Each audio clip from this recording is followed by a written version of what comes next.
Hey, Bob, why don't you come on out to the Nevada desert? It was kind of an overview. This project was to back engineer the alien craft. And specifically, it was to try and back engineer and see if we can duplicate the technology with available materials. After years of silence, Bob Lazar, one of the most debated figures in UFO history, has spoken out about the recent increase in UFO sightings, particularly the Nevada UFO mystery. My name's Bob Lazar. I'm known for working at a classified base known as S4 out in the Nevada desert near Area 51. And there, we reverse engineered alien spacecraft. With a background full of mystery and claims that he once worked on alien technology, many have been eager to hear his thoughts.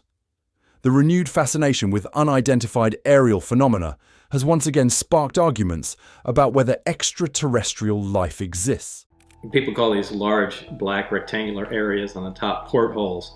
I believe they were some planar sensor array. Join us as we look at how Bob Lazar finally speaks up about recent UFO sightings and his connection to secret work involving alien technology. Yeah, there's a big piece of Nevada, and it's split up into different areas. There's a nuclear test site. There's Area 51. There's the Tonopah test range north of that. There's little sub-areas. There's areas where they test chemical weapons and things like that. So it's all broken up as a, gigantic test area. Nevada UFO. Mystery. Back in the late 1980s, Lazar made statements that shook both the UFO community and the public. He claimed to have worked at a hidden government facility called S4, located near Area 51 in Nevada, where his job involved reverse engineering alien spacecraft. His early claims were astonishing. Lazar said there were 9 different spacecraft, all of extraterrestrial origin, essentially flying saucers.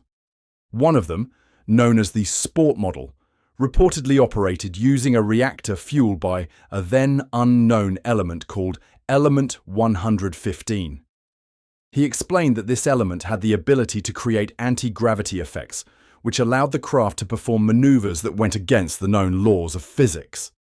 Adding more weight to his claims, Lazar described how projects at S4 were heavily compartmentalized, meaning each team only worked on specific parts without seeing the full picture. This system, he said, was meant to keep the bigger truth hidden. Lazar's testimony gave UFO accounts a level of technical detail and structure that they often lacked. He didn't just claim he had seen alien crafts. He insisted he worked on them, even providing technical explanations, specific sites, and a timeline. His disclosures struck a chord with the public, many of whom already believed the government was hiding evidence of alien encounters. Still, Lazar's claims faced heavy doubt. Critics highlighted inconsistencies, such as problems with his stated educational history and uncertainty about some of the locations he mentioned.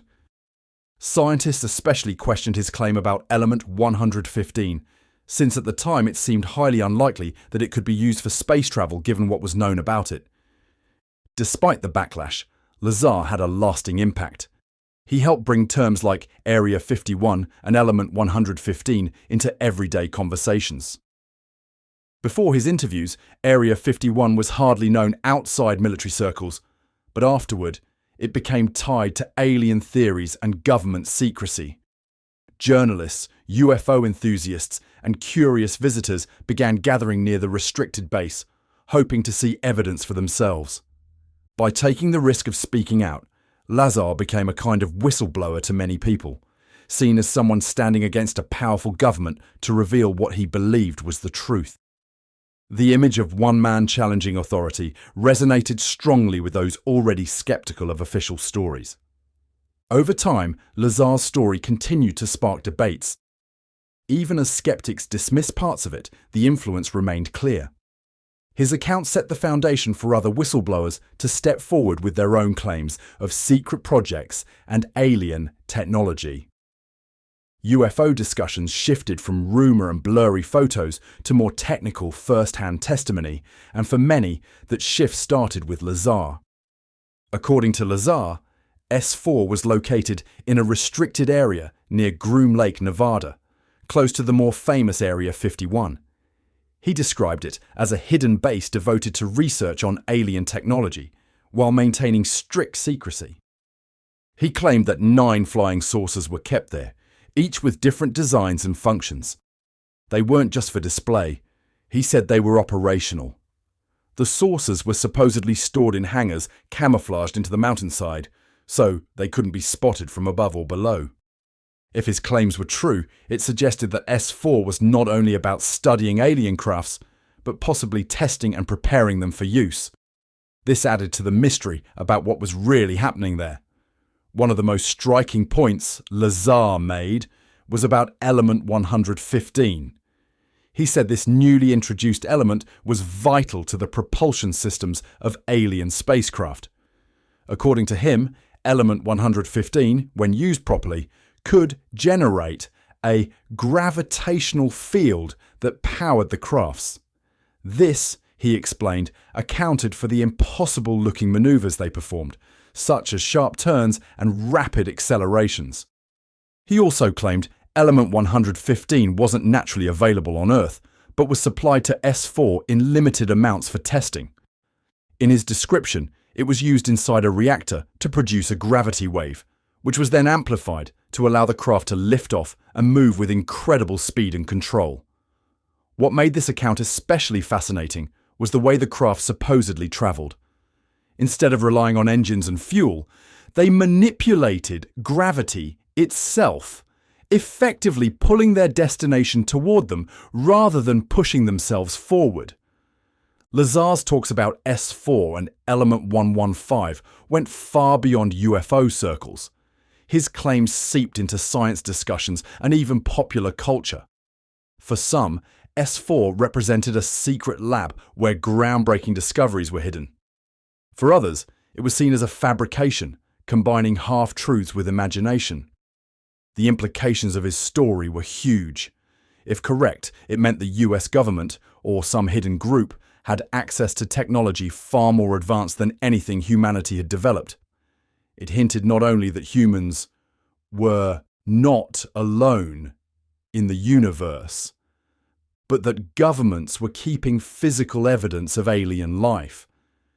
Yet the details Lazar provided about the craft's element 115 and the structure of S4 remained heavily debated. Some people believed in his story completely, while others dismissed it outright. No matter which side you stood on, the conversation about UFOs, technology, and secrecy changed after Lazar. His claims forced people to ask new questions about both the universe and the extent of government secrecy. His story, centered on S4 and element 115, opened a new chapter in how people think about extraterrestrial life, mixing curiosity, doubt, and fascination. Of course, claims as bold as Lazar's are always put under close examination. The bigger the claim, the harder people try to verify it. His testimony about S4, alien craft, and element 115 faced the same scrutiny. One major criticism was about his academic record. Reporters and researchers could not find proof that Lazar attended MIT or Caltech, even though he said he had. Lazar insisted he studied at both schools, but critics found discrepancies. Some of his supporters argued that his records might have been wiped clean to damage his credibility, suggesting a cover-up. Skeptics, however, countered that erasing every trace, including classmates' and professors' memories, would be nearly impossible. One of the more debated points was the claim about S4. While Area 51 is a verified military site, there has never been solid proof that S4 exists in the way Lazar described. Satellite images of the supposed location did not clearly show the hangar doors or facilities he mentioned. Skeptics argued that if Lazar truly worked there, he should have been able to provide coordinates or undeniable evidence with little difficulty. The scientific community also raised doubts, particularly about his statements regarding element 115 and propulsion technology. Lazar's idea of using element 115 to bend gravity clashed with established physics. When Moscovium, the confirmed name for element 115, was eventually created and studied, its properties did not match his description. Its instability and extremely short half-life ruled it out as a feasible energy source for spacecraft. Lazar's explanation of alien craft and their gravity wave technology also faced heavy criticism. Physicists noted that his descriptions lacked the depth, detail, and precision expected from someone with advanced physics training. The idea of generating gravity waves, as he described, was unfamiliar at the time and contradicted what was known about element 115. Furthermore, the moscovium synthesized in laboratories bore no resemblance to the element Lazar described. Some argued that Lazar may have been referring to a naturally occurring, stable isotope that has not yet been discovered, or one that is being kept classified. They pointed out that scientific knowledge continues to evolve, and what appears impossible today might be accepted in the future. Others believed Lazar's decision to come forward, despite the personal and professional risks, gave weight to his testimony. They reasoned that few people would willingly face such backlash unless they were convinced they were telling the truth. The discussion around Bob Lazar reflects the broader conversation about UFOs and extraterrestrial life. Skeptics demand hard proof and measurable data, while believers rely on a mix of evidence, intuition, and a strong sense that humanity is not alone. In between are those who remain open-minded, waiting for definitive proof that could shift the balance either way. Lazar's first public exposure came through investigative journalist George Knapp, a respected reporter known for thorough work. Knapp's televised interviews gave Lazar's claims legitimacy, presenting them in a format that drew in viewers with a mix of accessibility and intrigue. Television, with its combination of visuals, sound, and storytelling, was especially effective at exploring the mysterious themes in Lazar's testimony. His descriptions of S4, alien spacecraft, and the use of element 115 were reinforced with animations, reconstructions, and expert commentary. This blend of narrative and visualization helped turn complex, abstract ideas into something viewers could easily imagine. Documentaries expanded his story further, comparing Lazar's statements with expert opinions, archived footage, and on-location investigations. They also presented perspectives ranging from complete skepticism to passionate belief, which enriched the public's understanding of his claims. When the internet became widely available, discussions about Lazar spread beyond traditional media.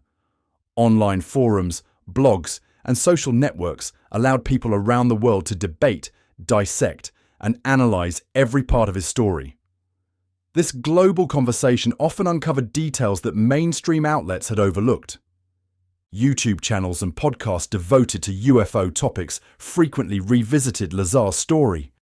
Some added new insights or evidence, while others aimed to disprove his claims with detailed analysis. A few even presented testimonies and accounts that supported his narrative. Still, it's clear that without media attention, Lazar's claims may have remained limited to a small UFO community. Instead, they became an international phenomenon, shaping UFO lore, sparking debate, and inspiring new generations to wonder whether humanity is truly alone. The way media shape public opinion about Bob Lazar shows just how much influence storytelling has when broadcast widely through modern technology. It highlights how collective beliefs and even perceptions of reality can be shaped by the narratives amplified to the world. The scientific mirage of element 115. Science, with its commitment to evidence and reproducibility, often struggles with claims that drift into speculation. Lazar's statements, especially those involving element 115 and its supposed abilities, have been examined under this lens. In his account, element 115 played a central role. He claimed it was the key to extraterrestrial propulsion systems, producing a gravitational field that allowed spacecraft to manipulate space-time and travel across the stars. But once the scientific community studied these claims, major issues surfaced. When Lazar first spoke publicly, element 115 was not listed on the periodic table. It wasn't until 2003 that scientists succeeded in creating it, naming it Moscovium. The observed properties, however, were in direct conflict with Lazar's descriptions. The laboratory version of element 115 was highly unstable, with a half-life lasting only milliseconds before it decayed into other elements. This instability made it virtually impossible to act as a long-term energy source, much less one that could enable interstellar travel. Still, Lazar's suggestion that element 115 could bend gravity sparked some interest in the physics community. Gravity, one of the fundamental forces of nature, is still not fully understood and has proven extremely difficult to control. While science is open to new discoveries, the idea that an element could directly manipulate gravity remains outside accepted knowledge. History has shown that ideas once rejected can later be validated, but until evidence exists, skepticism remains. For Lazar's claims to gain scientific credibility, that element 115 could generate its own gravitational field when exposed to radiation, they would need to be backed by experiments, data, and reproducible results. At present, they remain unsupported and anecdotal. Critics emphasize the absence of peer-reviewed studies or independent verification of Lazar's claims.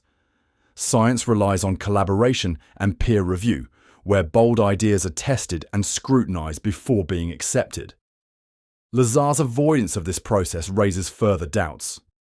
While his narrative is compelling, belief and scientific validation are separated by evidence.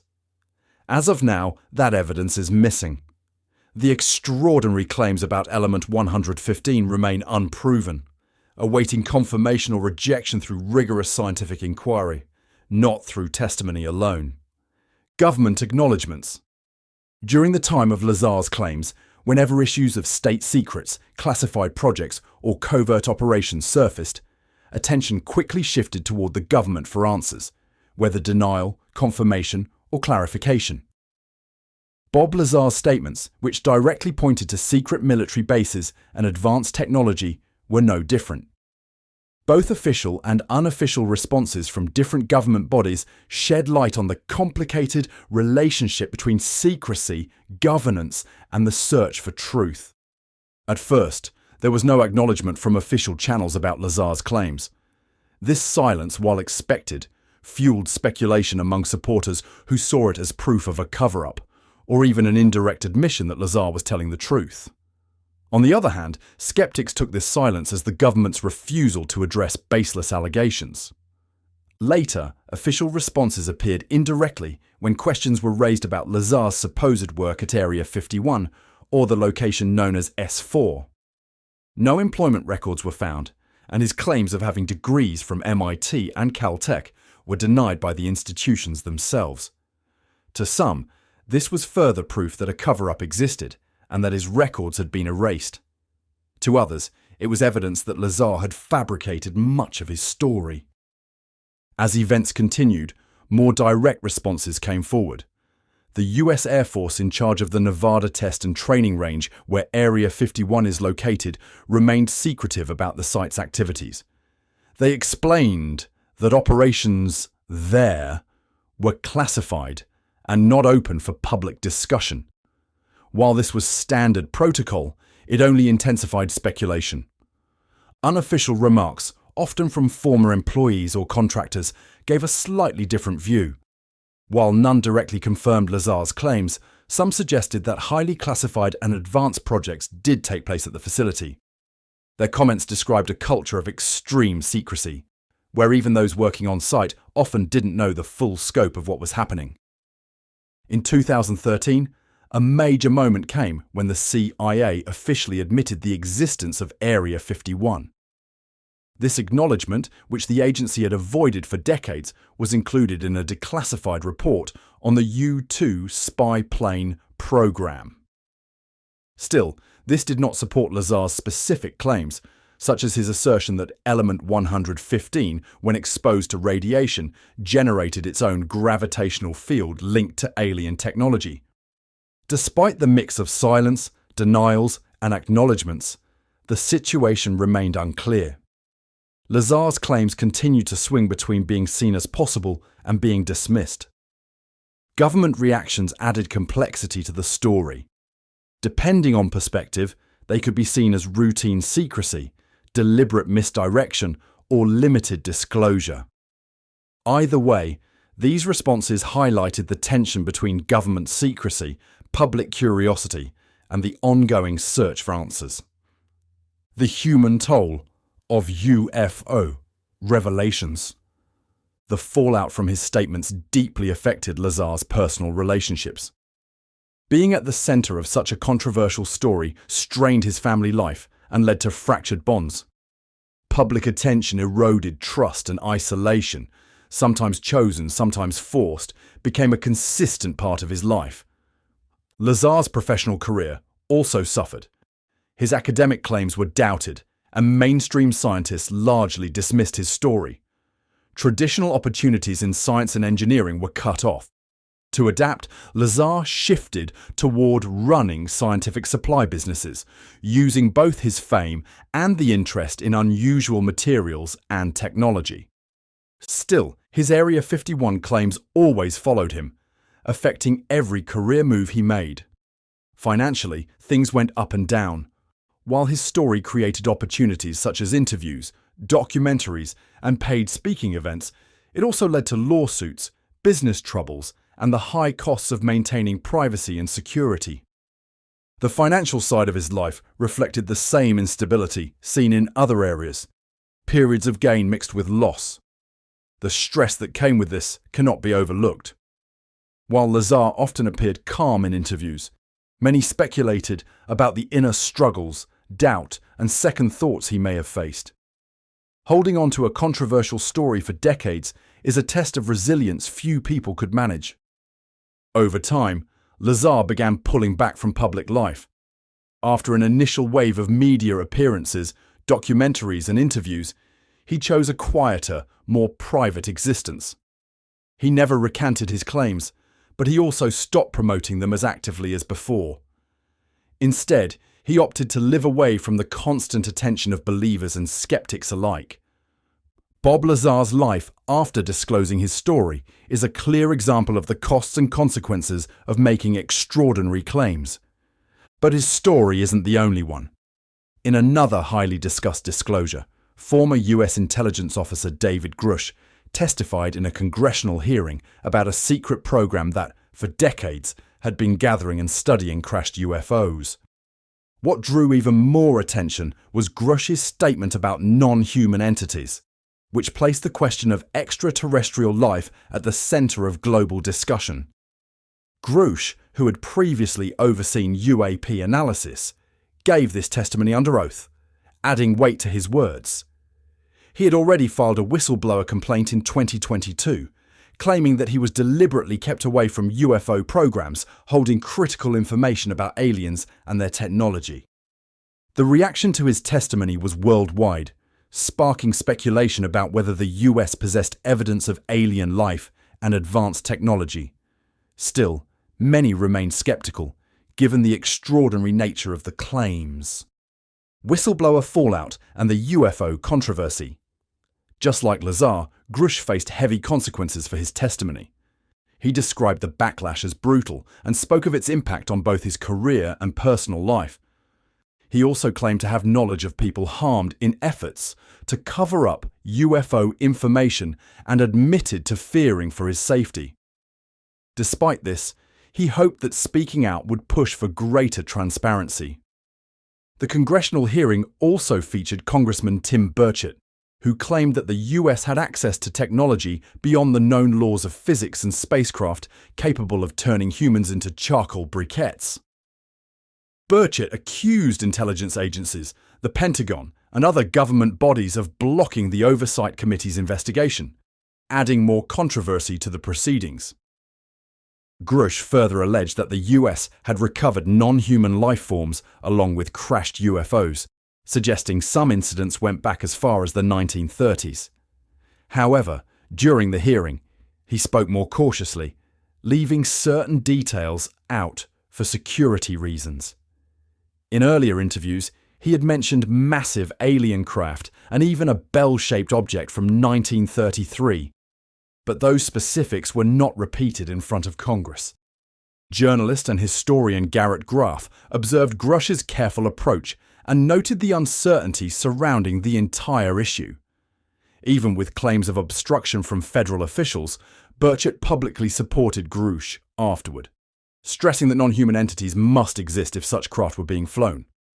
The Pentagon dismissed Grusch's statement, with the Department of Defense spokesperson saying there was no concrete evidence to support claims of hidden extraterrestrial material programs. The hearing also included strong testimonies from David Fravor, a former Navy commander, and Ryan Graves, a retired Navy pilot, who described their encounters with unidentified aerial phenomena. The mix of revelations and doubt during the proceedings added more depth to the debate on whether extraterrestrial life exists and whether the US government has a role in keeping it secret. As the media coverage of David Grusch's statements about alien encounters continues, some cautious voices have stepped forward.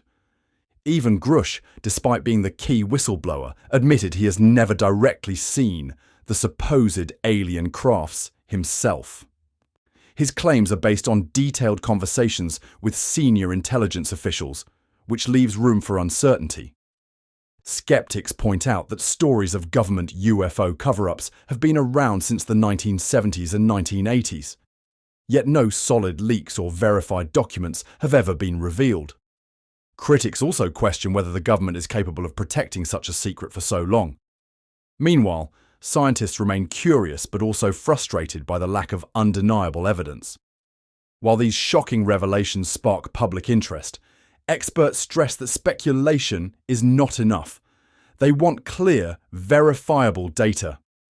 The recent House Oversight Committee hearings, while eye-catching, left both believers and doubters questioning the mysteries beyond Earth.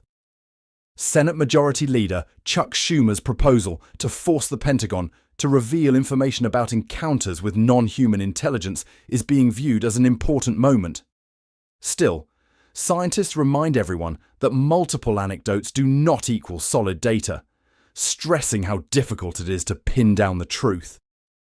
Astrophysicist David Kipping expressed both excitement and frustration, noting that Grusch's claims rely heavily on leaked Pentagon videos and eyewitness reports that have caught the attention of Congress and the Defense Department for years. In 2017, the New York Times exposed a secret Pentagon program that tracked UFOs, and in 2020, the Pentagon itself released videos of UAPs. The 2021 report from the Office of the Director of National Intelligence highlighted unusual flight patterns of these objects but leaned toward natural explanations. A 2023 update noted more than 170 cases still needing further study. Kipping admits that something unusual is happening, but insists on careful scientific investigation. Sociologist Melissa Foucan questions the motives, credibility, and possible biases of those sharing these stories, stressing the need for transparency and reliable sources. NASA astrophysicist David Spergel also points to the lack of hard evidence. Meanwhile, Harvard astronomer Avi Loeb argues that sharing any extraterrestrial material is necessary for scientific honesty. But he also acknowledges Grusch could be misinformed or deceived, warning against rushing to conclusions. One of the main difficulties is that no exact sites or locations have been disclosed, making it hard to confirm these claims. Loeb also suggests that political reasons, like national security, might explain why information is being held back. While Grusch himself is considered credible, scientists view his information as anecdotal. Spotting unidentified flying objects is also difficult to verify, since people often interpret strange sights through the lens of what they already know. The situation is further complicated by the chance of misinformation or hidden motives, which is why a careful and methodical approach is required. In his review, Kipping explained that even if aliens are not involved, pilots and others are bound to see strange things from time to time. Some of these sightings are reported, and a few stay unexplained. The real challenge is figuring out how often such unusual events happen, and how many truly defy explanation. Without a proper baseline, it is tough to judge the importance of leaked Pentagon videos. If UAP sightings are rare, the recent spike in reports is very interesting. But if misidentifications happen as often as real anomalies, then many of these cases may just be honest mistakes. The Pentagon's 2021 report faced this same problem. There was some data, but not enough to reach firm answers because a full data set was missing. To improve this, different organizations are now working on compiling records. Spergel's team has suggested NASA invest in accurate and testable UAP data collection to ensure reliability. At the same time, other institutions are increasing efforts to gather extraterrestrial-related data, including new monitoring systems, space archaeology, and the U.S. Interstellar Research Mission over time. This evidence might help draw stronger conclusions about UAPs and the possibility of alien life. Regarding Grusch's claim that the government has intact alien spacecraft, astrophysicist David Kipping from Columbia University says it is possible. He believes that if intelligent alien life does exist, the major challenges currently facing Earth, such as nuclear risks and climate change, make this a likely period for extraterrestrial scientists to study us. Kipping also highlights that Earth scientists themselves are preparing the Breakthrough Starshot project, which aims to send a probe to the nearest solar system to examine a planet similar to Earth. However, he admits that telescope technology is limited. Observing another planet's surface in detail would require a telescope so large that its reflection could actually be noticed. Kipping argues that this period, with Earth undergoing massive global challenges, might be the most interesting time in our history for possible extraterrestrial observation. This idea connects well with the Breakthrough Starshot initiative, suggesting that if intelligent beings were to investigate Earth during such a unique moment, sending a spacecraft would be the most realistic option. The search for answers about UAPs and the potential for alien life continues to be a mix of science, human curiosity, and the urgent need for trustworthy data in a new era of space exploration. Thank you for watching, and see you in the next update.